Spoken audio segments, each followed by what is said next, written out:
Bonjour à toutes et à tous. Donc aujourd'hui, nous allons commencer notre premier exercice. Nous avons vu dans la série précédente comment faire le dimensionnement jusqu'à la fin, du dimensionnement jusqu'à la configuration.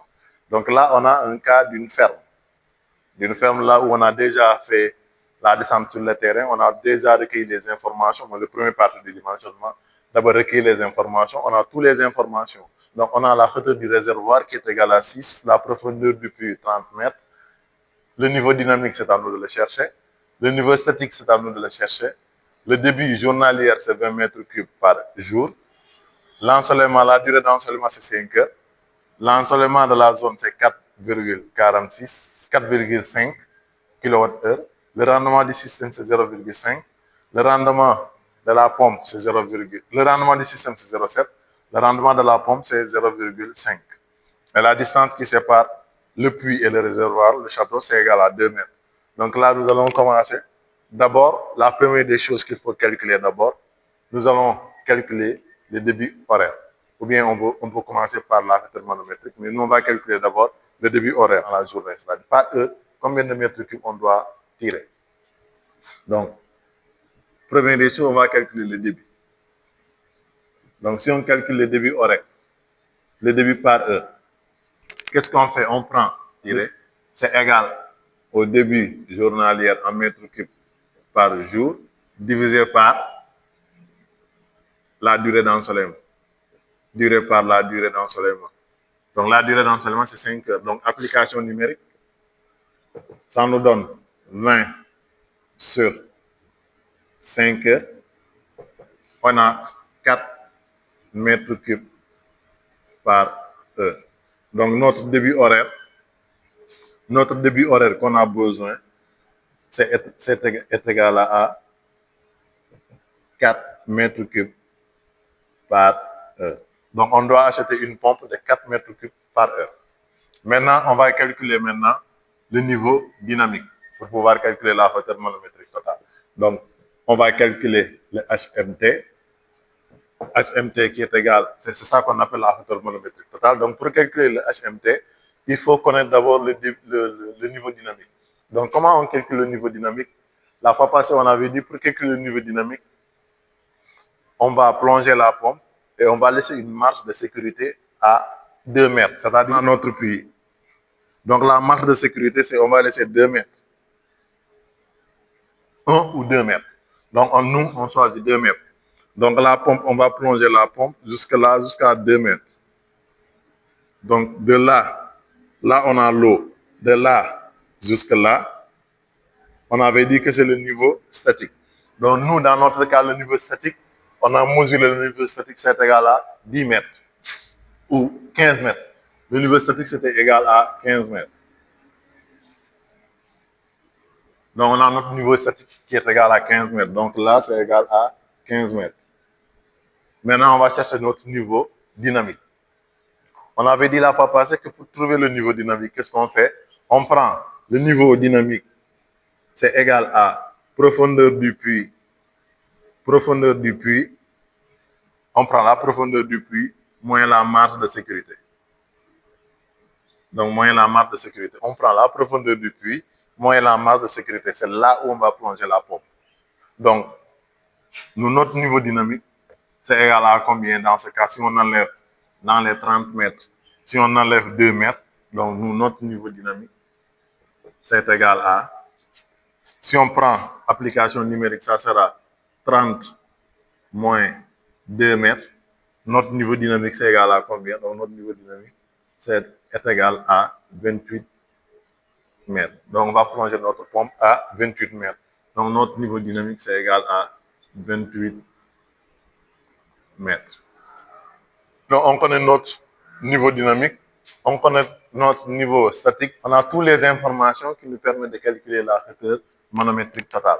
Le manométrique total, HMT, c'est égal à la hauteur du réservoir plus le niveau dynamique plus les pertes de charge. Donc, dans certains documents, vous allez voir HG. Donc, HG, ce n'est rien d'autre que HR plus niveau dynamique. Donc, nous, on est passé directement. Donc, c'est pas la peine d'utiliser la formule là. Alors que nous, on a la hauteur du réservoir, la hauteur de notre réservoir, il est à 20 mètres. Il est à 6 mètres. Donc, on a 6 mètres. Le niveau dynamique, c'est 28 mètres. Les pertes de charge, puisque la distance qui sépare le puits et le réservoir, c'est 2 mètres. Donc, puisque c'est minime, donc on peut négliger ces 2 mètres-là, parce que c'est juste à côté du puits. Donc, cette distance-là, elle est minime. La fois passée, on avait dit, si la distance est supérieure à 2 mètres, donc il faut inclure la distance là dans les calculs. Mais si c'est comme ici, on a 2 mètres, donc on va ignorer cette distance, on va négliger la distance. Donc, on va prendre les pertes de charge. Les pertes de charge, on avait dit, ce n'est rien d'autre que 10% de la distance là, quand on va négliger la distance entre le puits et le réservoir. Donc là, on aura 10% de, parce que là, les pertes de charge, c'est 10%. Les pertes de charge, c'est 10%, 10 sur 100 de HR qui est égal à 6 plus ND qui est égal à 28. Donc, finalement, la hauteur manométrique totale sera égale à 37,4. Donc, on aura 37,4 mètres de colonne d'eau. Donc, c'est ça qu'on a maintenant comme la hauteur manométrique totale. Et ces 37-là, on peut arrondir la hauteur manométrique totale. On peut dire que c'est sensiblement égal à 40 mètres.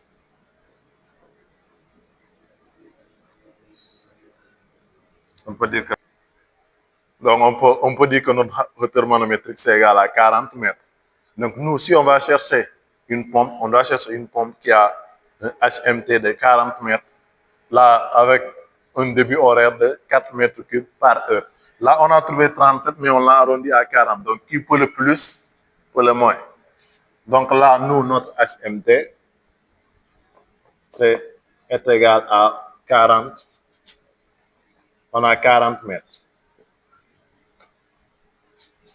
On a notre HMT qui est égal à 40 mètres. Maintenant, qu'est-ce qui reste? On calcule l'énergie. On va calculer l'énergie de la pompe électrique. Ce n'est rien d'autre que la constante hydraulique. La constante hydraulique multipliée par le HMT, multiplié par le débit en mètres cubes par jour, divisé par le rendement. Donc, application numérique, on a la constante hydraulique, c'est 2,725. 2,725 multiplié par notre HMT, c'est 40, multiplié par le débit horaire, c'est 20, divisé par notre rendement, c'est 0,5. Mais le rendement qu'on a pris, c'est 0,5. Donc, ce qui nous donne, on a une énergie qui est égale à 4360. 4360 watts-heure. Donc, c'est cette énergie-là qu'il faut pour pouvoir extraire les 4 mètres cubes par heure avec un HMT qui est égal à 40 mètres. Donc, ici, nous avons notre énergie électrique qui est égale à 4360 watts-heure. Donc, c'est cette énergie nécessaire qu'on a besoin pour que la pompe puisse faire correctement son travail. Maintenant, on va calculer maintenant la puissance. On sait que la puissance de la pompe est égale à quoi? La puissance de la pompe, ce n'est rien d'autre que c'est l'énergie électrique divisée par le rendement, divisé par l'ensoleillement de l'azote, multiplié par le rendement K, qu'on a 0,7. Donc, application numérique, ça donne 4360 divisé par 4,5 multiplié par 0,7, une puissance de 1384 watts. Là, on a trouvé une puissance de 1385. Donc, puisqu'on a dit que la puissance crête doit être supérieure ou égale à la puissance de la pompe, doit être supérieure ou égale à la puissance de la pompe, de 750. On va prendre une pompe de 750 watts. Donc là, dans notre cas, on a une pompe de 750 watts qu'on va choisir, qui sera alimentée par un champ de 1384. Donc là, à partir de là, nous allons chercher maintenant les informations de la pompe. Donc la pompe, c'est une pompe de 48, une tension de 48,96 volts. Donc là, nous, on a trouvé 40 mètres. On a cherché le type de pompe qui est adéquat à ses besoins. C'est-à-dire une pompe qui a 40 mètres pour nous donner 20 mètres cubes quand il va fonctionner pendant 5 heures. Donc, un courant de 10 ampères. Maintenant, on va calculer maintenant le nombre de panneaux qu'on doit mettre. On a déjà les caractéristiques de notre pompe. Une pompe de 750. Une pompe de 750. On a notre puissance, notre débit horaire qui est égal à 4. Notre hauteur manométrique, c'est 50. Le courant, c'est 10. Maintenant, nous allons chercher le nombre de panneaux maintenant. Le nombre de panneaux, le nombre de panneaux, c'est égal à la puissance crête divisé par la puissance unitaire. Donc, nous, là, on va choisir une pompe.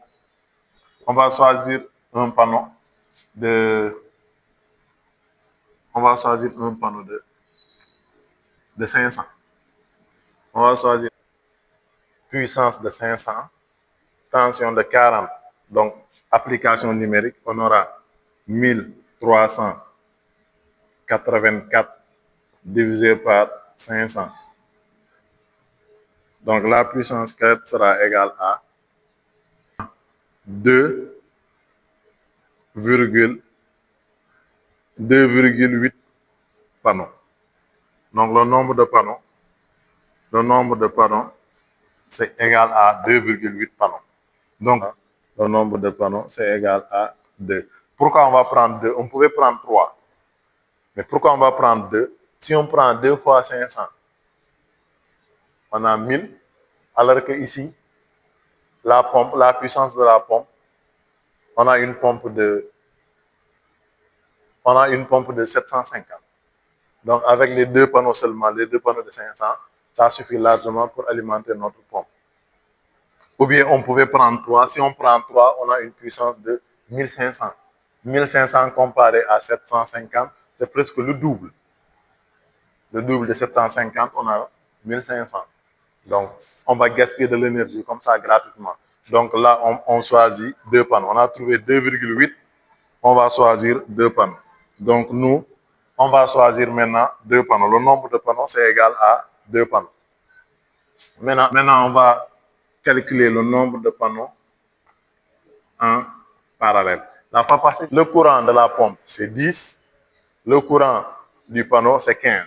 Donc, on prend, c'est égal à le courant de la pompe divisé par le courant du panneau. Donc, c'est égal à 10. C'est égal à 10 sur 15. Donc, le nombre de panneaux en parallèle, c'est égal à 1. Maintenant, on va calculer maintenant le nombre de panneaux en série. Voilà quoi. On va prendre la tension de la pompe des 96 volts divisé par les 40 volts. Donc, le nombre de panneaux en série, on va trouver 2,3. Donc, on va trouver 2,3. Donc, on va prendre le nombre de panneaux en série égal à 2. Donc, on va trouver le nombre de panneaux en série égal